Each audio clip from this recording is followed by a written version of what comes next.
Viewer and listener discretion is advised. This episode contains discussion of sensitive topics that may be distressing for some audiences. Please take care while listening, and if these topics are triggering for you, we encourage you to prioritize your well being. Welcome to Tea And E with the T. I'm your host, Teresa. I'm your co-host, Edwin. So, this is part 2 of the real life Squid Games, The Brothers' Home. So basically, in part 1, we talked about the similarities between The Brothers' Home and what it was about. We kind of like briefly touched the topic of The Brothers' Home. Yeah, like comparing them. Yeah. The similarities. Right. So the similarities that I kind of jotted down or pointed out in part 1, and if you haven't watched part 1, you can watch it because we're going to be talking about a little bit more about the Brothers' Home. The first one was more to like show the comparison between the two. Yeah, now it's more in depth. Yes. So in part 1, the 6 points that I kind of jotted down was used for quote unquote good cause. Yeah. Good cause. Good cause. Number 2, vulnerable people were targeted. Number 3, hidden abuse and death. Number 4, power and corruption. Number 5, stripping of identities. And number 6, survival at all cost. All really good comparisons. Yeah. I remember we really went into depth with the comparing like the Squid Games, the show, and the real, like the Brothers' Home, the real life Squid Games. And there was a lot of comparisons between those 6 topics. And we both agreed that we believe that they were inspired by the Brothers' Home to create Squid Games. I'm going to be going in depth of what the Brothers' Home was and what went inside the Brothers' Home. Are you okay? Almost choked. My chest dangerous. So we're going to be talking about what happened in the Brothers' Home and what everybody went through while being in this facility. So in 1975, this facility was created, which was called the Brothers' Home. The reason why it was created, or for its creation, was because they were trying to, the government and then the dictator at that time was trying to clear out the streets because they wanted it to look better, quote unquote better, for the Olympics, for the people that were coming into the city. He just wanted to present it a little bit better. So they decided to do this thing where they wanted to clear out the whole street. The people that they wanted to clear out were homeless people, street kids, orphaners, disabled individuals, and even ordinary citizens. Street kids? Street kids, like kids that would just play around in the streets. They would just be wandering around. Basically, they were there at the wrong time, in the wrong place. So those people that were taken, they experienced forced labor, extreme abuse, sexual violence, starvation, and torture, which to me, I think it's very hard or unbearable for a human being having to go through that. It's just terrifying and traumatizing. Allegedly, the way they were abducted was by police officers. They either would accuse you of doing something, or they would just randomly just grab you and just take you. And they would put you in a truck. And then you will find yourself in the Brothers' Home. They would put you in a tracksuit, and they would give you a number as your identity, and you no longer have an identity. What year was this? This was in 1975. That's like after the Holocaust. I don't remember when the Holocaust took place. The Holocaust was like 19, if I'm not mistaken, like 40s to 45. It kind of sounds similar. World War II, yeah. Yeah, because they kind of make it seem like this was a concentration camp. So the way it was portrayed, or the way it was like done, it was basically like a concentration camp. It's basically what the Holocaust kind of went through. Yeah. So they were randomly taken without even being able to contact their own families. So they just were taken and no explanation. You're done. Like, that's it. You can't do anything else. So there's one story in 1984. This guy named Han, and I'm sorry if I butcher these names. He was then 8 years old. He was in the city with his father and his sister. They were just wandering around the city because his father had to do a few errands. So he thought, okay, let me leave the kids at this police substation with a police officer so that I can just run a few errands real quick, and I'm going to leave the kids there for like a few minutes, right? That's what he thought. And he thought that that was going to be the To safest the place. police station? The substation. Yeah, the police station. So he takes him there. As soon as he leaves the kids, there's a bus. It stops right in front of the substation where the kids were left off with the police officer, right? They were forced into this bus. The kids started like freaking out. And supposedly the police officer that was with them gave the people that were coming off the bus a signal, and the kids were like, oh, my dad said that we were supposed to stay here, like we're supposed to be here. As soon as they started yelling and saying stuff, the police officer would basically start beating them. The dad, thinking that it was the right decision to leave them there, now they're gone. Imagine, like, you're thinking this police officer is supposed to be trusted. I'm not saying like you. protecting you. I'm not saying like police officers, you can't, you shouldn't feel protected by them, but it's just crazy, to think that, these police officers, you're supposed to feel like you're being protected, but you're just betrayed and you're beaten by them for yelling. That's terrible. So that's the one story. Then there's another story about, his name is Choi Sung-woo. He was 13 when he was abducted. He was going home from school. Police officer stops him and he tells him, hey, let me search your bag. He had a bread in his bag. He had it left over from his lunch. And he starts accusing him of stealing. The kid is like, no, I didn't steal it. Like, this is from my lunch from school. And the way he starts getting him to admit that he stole it, like he wanted him to tell him that he stole it. He basically started trying to burn his genitals. He took off his pants and he would put a lighter under his genitals to get him to say, you stole it, to get him to say yes. He thinking to himself, okay, if I just admit, he'll just let me go and I can just go home. And so he's like, yes, I stole it. Like, I did. I'm sorry. And the police officer was like, okay, takes him to a truck and takes him to the brother's home. Takes him to the facility. And he's there for almost 5 years. And he went through very brutal experiences, even sexual and physical violence. Basically, it was like a prison life that he had to go through. And he was only 13 years old. And I he don't was know how going people home. can be programmed to go through things do things like this. Mm-hmm. It's crazy. Yeah, I mean, I don't know how people, like you said, I don't know how people can see human beings and torture them or be okay with, it going, or them going through all of that. I'm not sure. But those are the two stories that I have of basically the experience of the abductions. Throughout the time in this facility, the people experienced forced labor. So they had to produce clothing and furniture. And they worked long hours. Like, I'm talking about 6 a.m. to 11 p.m. Long hours with no break, no time to rest. Like, there was no time to eat. Like, they were basically slaves with no pay. And then there was also no safety measures.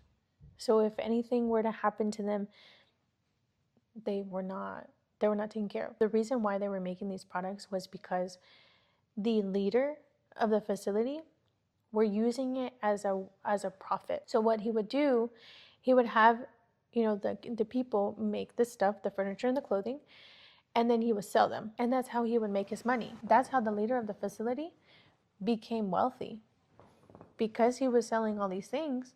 And that money went to him. It didn't even go to the facility. It went to himself. Allegedly. Is he still alive? I don't think so. I don't know. I'm not 100% sure, actually. He has to be 70. I don't know how old he was at the time, but if he was maybe in his 40s, I don't think he would be alive. So allegedly, the government was funding the brothers' home because it was supposed to be like a rehabilitation center. So for those type of facilities, the government is supposed to fund them. That's another way how the leader was getting this money and how he became wealthy. This is a legend. The way that he would use the money that he was getting, he would bribe the government or the people, the higher ups, into forcing them not to say anything, basically. In a way, the government knew about it, but drew a blind eye because of the bribing, allegedly. But that is something that people are speculating. They also had to go through physical and psychological abuse. So these beatings were literally every single day. Did you ever find out why they were doing this? Why they were doing beating them and stuff like that? The beatings? Yeah. Well, they wanted. I really think that they was just like kind of an enjoyment of seeing or of knowing that they had control over these people. So knowing that they had this fear for them, like, I think it was enjoyable in a way. I'm not 100% sure. That's my opinion. Like power? Yeah. Yeah, because like why do the sexual abuse on them? That, I think it was just their sick minds. But why do they have such sick minds? I'm trying to like wrap my head around. Is it like because, I just don't know. I mean, was it after the time of the wars from the North Korea and South Korea? I don't know. Because maybe they had anger inside. But to do that to their own people? Those are their own people. Well, yeah, you have a big point. Yeah, people have these malicious thoughts and we don't really understand it. But I think it was just, I don't know, their minds and their mindset and what they're going through. And they thought, maybe it was better to just be able to control somebody else. I don't know. Do something like that. So yeah, so they would regularly get beatings. Even the smallest stuff, they would get beaten. Like speaking without permission, failing to work fast enough, or making eye contact with the guards. So the littlest things, they would get beaten. And most of the time, these beatings would involve a stick, clubs, and other objects. So imagine having to get hit by a stick or a club. You know what a club is, right? It's not the club that you use at golfing. It's kind of like a stick, but it has like metal things. Yeah, they would do that. I thought a club from golfing. No, they didn't. I don't think they had that back then. I don't know. I'm not sure, but they probably did. That's not. Yeah. That wasn't it. That wasn't the clubs that they used to beat them. It was like a stick, like a baseball, but it had like metal at the bend. Yeah. Most of the time, they would leave bruises, broken limbs, open wounds, and just trauma. Yeah. So these beatings were beyond just simple little beatings. So sometimes they would even torture them with water. So what they would do is they would dump water in their head, trying to simulate like drowning. So they would just dump water. And you know how you like try to take a deep breath? Like they catch them off guard. You try to take a deep breath and you're like, and then obviously you have that simulation of like drowning, like, oh my God, I can't breathe, right? That's what they would do. So that's one thing. They were forced into painful positions for hours. That's another way that they would kind of force this physical abuse. And another one was isolation and starvation. It's a lot. Psychologically, it's a lot. It was basically like you were walking on eggshells, not knowing when is your time to get beat, or when you're going to get beat, or if you're going to do something wrong, or if you're doing something wrong. It was like that, and it was just traumatizing. It was just a lot. But these people will also go through sexual violence. So they mostly targeted the most vulnerable people. That was women and children. What they would do is they would kind of isolate them in these psychotic wards. The guards would come in and they would, sexually abuse them there. Wait, so there were women in there too? There was everybody. There was older people, there was children, there was women, like there was everybody. Everybody that you could imagine in that facility. That's very sad. Doesn't matter gender, age. I hope there's nothing like that going on in this world. Yeah, it was a lot. It was raining when I was researching it because it was just me as a normal human being thinking about the things that they will go through. It's just exhausting. Me even reading it is exhausting. Imagine them experiencing it, not knowing, like going to sleep and knowing that when you wake up, you're going to be back in there. And then also for the children, the abuse was so traumatic. It was like an unspeakable trauma. Like They weren't able to tell nobody what they were going through. Victims had no way to report their abuse because if they were to speak up or to say anything or to even resist it, they would get punished. And the punishment would be harder and worse. They had to just take it. That's so sad. So they lacked the medical care. If anything were to happen to them, if they would have broke their arm or they would have had an open wound. So what did they do? Nothing. They would just let them suffer through the pain. They would just leave them like that. But then when they wouldn't be able to work, right? I mean, they had to. They had to suck it up. They had to work through that.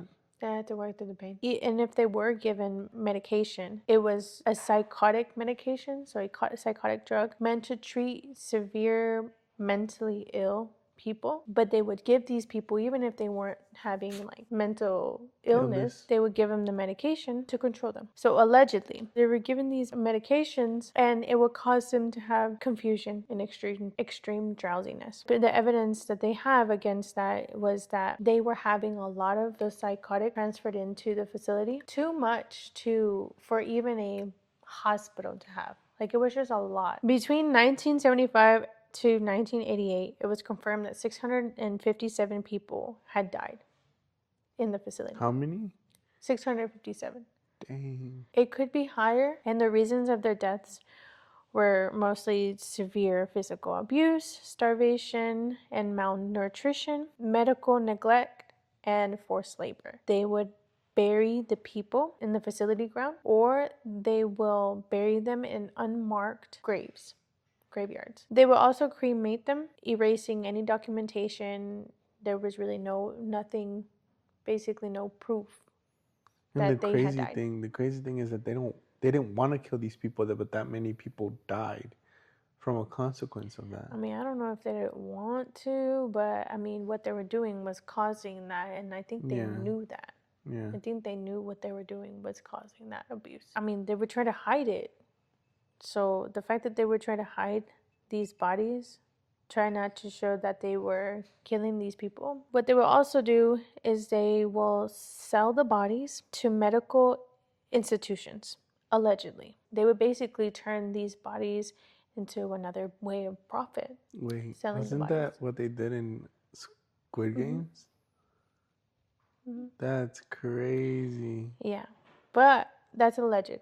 We're not 100% sure if that is true. It makes sense. It's a big market. It's a really, really big market. Yeah, because I mean, a lot of bodies were not found, and things like that could have been done. Many recall performing Christian-like plays for the visitors, acting like if they were this rehabilitation, where they were helping the kids and they were like engaging with the visitors and stuff like that, making it seem like it's a good place for them. But it was just another cover-up for the real terror that they were going through. It was also revealed that international adoption was also being done. So what that means is that they would give these kids, basically give them for adoption. Yeah. Without their families knowing. But it was usually to the US or Europe. Usually the children grew up with not knowing their own identities, with not knowing, their family, where they came from. Some even wondered why their parents chose to give them up for adoption, not knowing that they never did. Is there any record of them? So that's another thing. So it was really hard for them to reconnect with the parents because their documents and everything were destroyed. So there's really no records. So it was really hard for them to even find their own families. Eventually, they were able to get rid of the brother's home. There's a few pictures of the people in there and a few pictures of the facility and how it looked inside. And it's so creepy because it did look like the Squid Games, and that's something that I didn't bring up in the similarities and part one. But the way it looked, like inside, the stairs, like it was so creepy how similar it looked to Squid Games. Like there was no way that it was not inspired. Yeah. So the survivors were left scarred, traumatized, experienced this horrible, trauma in the brother's home. I don't know if you have any other questions. No, it was very informative. That's crazy that something like that can happen, especially after the Holocaust. That happened after the Holocaust. And, like, I don't know. Just I hope history doesn't repeat itself. I mean, like you said, it happened after the Holocaust. So something like it did happen afterwards. That saying, the history always repeats itself. So I'm hoping and praying to God, no. But it's scary how this world makes a full circle. I don't know. I'm tired. My head hurts. It was just a lot. It was a lot of information to actually talk about, and just It's draining. it's draining. That was episode 2 of The Brothers Home. I hope you guys enjoyed. And stay tuned for the next episode.